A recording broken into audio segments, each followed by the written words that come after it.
Racing ಸೀಸನ್ನಲ್ಲಿ ಪಂದ್ಯದ ಸಮಯದಲ್ಲಿ ಸ್ಥಿರತೆಯೇ ಎಲ್ಲವೂ. ಪದೇ ಪದೇ ಆಂಟಿಬಯೋಟಿಕ್ ಬಳಕೆ ಮಾಡುವುದರಿಂದ ಕರುಳಿನ ನೈಸರ್ಗಿಕ ಸಮತೋಲನವು ಏರುಪೇರಾಗಬಹುದು ಮತ್ತು ಕಾಲಕ್ರಮೇಣ ಹಕ್ಕಿಯ ಸಾಮರ್ಥ್ಯ ಕುಸಿಯಬಹುದು. ಈ ಕಾರಣಕ್ಕಾಗಿ ಅನೇಕ ಅನುಭವಿ ಪಾರಿವಾಳ ಸಾಕಾಣಿಕೆದಾರರು ಸಾಂಪ್ರದಾಯಿಕ ಗಿಡಮೂಲಿಕೆಗಳ ಬಳಕೆಗೆ ಮೊರೆ ಹೋಗುತ್ತಿದ್ದಾರೆ. ಇದು ಔಷಧಿಯಾಗಿ ಅಲ್ಲ, ಬದಲಿಗೆ ಆರೋಗ್ಯದ ನಿರ್ವಹಣೆಯಾಗಿ. ರೇಸಿಂಗ್ ಪಾರಿವಾಳಗಳಿಗೆ ತುಳಸಿ ಏಕೆ ಪ್ರಯೋಜನಕಾರಿ? 1. ಕರುಳಿನ ಆರೋಗ್ಯ ಮತ್ತು ಬ್ಯಾಕ್ಟೀರಿಯಾ ವಿರೋಧಿ ಬೆಂಬಲ. ಸಾರಿಗೆ ಪೆಟ್ಟಿಗೆಗಳು ಮತ್ತು ರೇಸ್ ಬಾಸ್ಕೆಟ್ಗಳು ರೋಗಕಾರಕಗಳ ತಾಣವಾಗಿರುತ್ತವೆ.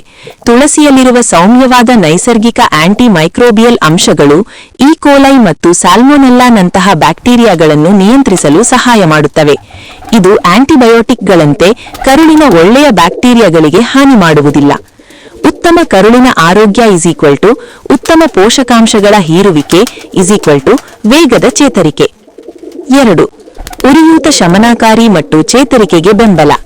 ತುಳಸಿಯಲ್ಲಿರುವ ಯೂಜೆನಾಲ್ ಅಂಶವು ಉರಿಯೂತವನ್ನು ಕಡಿಮೆ ಮಾಡುತ್ತದೆ. ಕಠಿಣ ಸ್ಪರ್ಧೆಯ ನಂತರ ಹಕ್ಕಿಗಳ ಸ್ನಾಯುಗಳಲ್ಲಿ ಸಣ್ಣ ಪ್ರಮಾಣದ ಉರಿಯೂತ ಉಂಟಾಗುವುದು ಸಹಜ. ತುಳಸಿಯು ಹಕ್ಕಿಗಳು ತಮ್ಮ ಹಳೆಯ ಫಾರ್ಮ್ಗೆ ಮರಳಲು ಸಹಾಯ ಮಾಡುತ್ತದೆ. 3.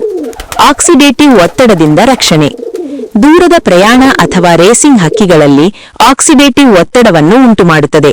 ತುಳಸಿಯಲ್ಲಿರುವ ಫ್ಲೇವನಾಯ್ಡ್ಗಳು ಮತ್ತು ಫಿನಾಲಿಕ್ ಸಂಯುಕ್ತಗಳು ಆಂಟಿ ಆಕ್ಸಿಡೆಂಟ್ಗಳಾಗಿ ಕಾರ್ಯನಿರ್ವಹಿಸುತ್ತವೆ. ಇದು ಹಕ್ಕಿಗಳ ಕೋಶಗಳಿಗೆ ಆಗುವ ಹಾನಿಯನ್ನು ಕಡಿಮೆ ಮಾಡುತ್ತದೆ. 4. ಉಸಿರಾಟ ವ್ಯವಸ್ಥೆಗೆ ಬೆಂಬಲ. ತುಳಸಿಯಲ್ಲಿರುವ ಬಾಷ್ಪಶೀಲ ತೈಲಗಳು ಶ್ವಾಸಕೋಶ ಮತ್ತು ಉಸಿರಾಟದ ಹಾದಿಯನ್ನು ಸ್ವಚ್ಛವಾಗಿಡಲು ಸಹಾಯ ಮಾಡುತ್ತವೆ. ಧೂಳು, ಹವಾಮಾನ ವೈಪರೀತ್ಯ ಮತ್ತು ಪೆಟ್ಟಿಗೆಯ ಒತ್ತಡಕ್ಕೆ ಒಳಗಾಗುವ ಹಕ್ಕಿಗಳಿಗೆ ಇದು ಬಹಳ ಅಮೂಲ್ಯವಾದ ಬೆಂಬಲವಾಗಿದೆ. 5. ಒತ್ತಡ ನಿರ್ವಹಣೆ. ತುಳಸಿಯು ಸೌಮ್ಯವಾದ ಶಾಂತಗೊಳಿಸುವ ಗುಣಗಳನ್ನು ಹೊಂದಿದೆ. ಸಾರಿಗೆ ಸಮಯದಲ್ಲಿ ಮತ್ತು ಹಕ್ಕಿಗಳನ್ನು ಹಾರಿಬಿಡುವ ಮುನ್ನ ಉಂಟಾಗುವ ಅತಿಯಾದ ಒತ್ತಡವನ್ನು ಇದು